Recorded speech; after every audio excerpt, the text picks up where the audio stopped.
Hey, what's up mga kaballers? Maligayang pagbabalik sa aking channel. Halina't pag-usapan natin ng balitang New York Knicks may plano ng kunin si Marcus Smart. At ang balitang Warriors may 5 big man na pang championship lineup daw. Tara na't pag-usapan natin yan dito sa Basketball Hotshots.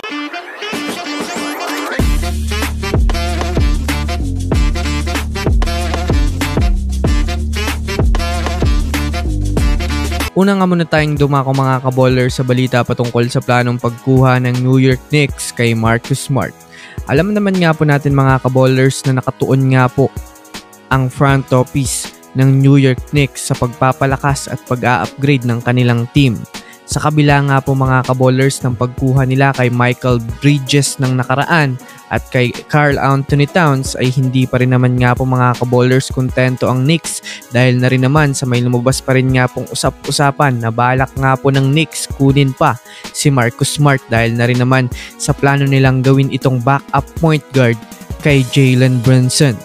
Ngunit kahit man nga po mga kaballers mayroon silang interest na kunin si Marcus Smart ay hindi rin naman nga po magiging madali para sa New York Knicks na kunin ito dahil na rin naman sa mayroon nga itong mataas na sweldo na mahihirapan silang tapatan ito dahil sa halos mapupuno na nga po ang kanilang cap space. Kaya kailangan pa rin nga pong mag-ipon ng assets ng New York Knicks para makuha itong si Marcus Smart. Samantala, dumako naman tayo mga kaballers sa balita patungkol sa 5 big man ng Warriors na gagamitin ngayong season. Alam naman nga po natin mga kaballers na sa pagkakapanalo ng Warriors sa Clippers ay isa nga ito sa nagpapahiwatig na maganda nga talaga ang nabuong lineup ng Warriors ngayon.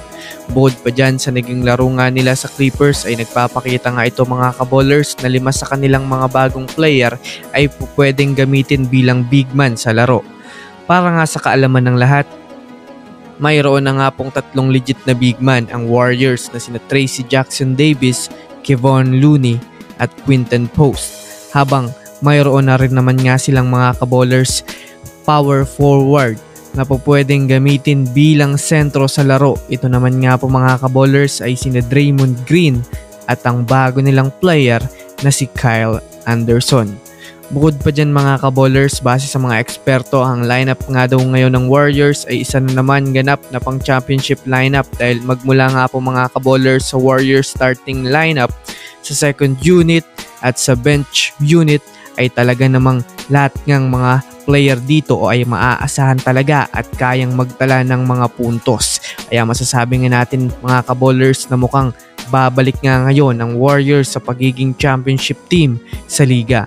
So yun lamang mga kaballers, yan lang naman ang pag-uusapan natin ngayon. Pindutin na ang subscribe and hit nyo na rin ang notification bell para sa mga susunod na updates sa mundo ng basketball. Again, this is Basketball Hotshots. Thanks for watching.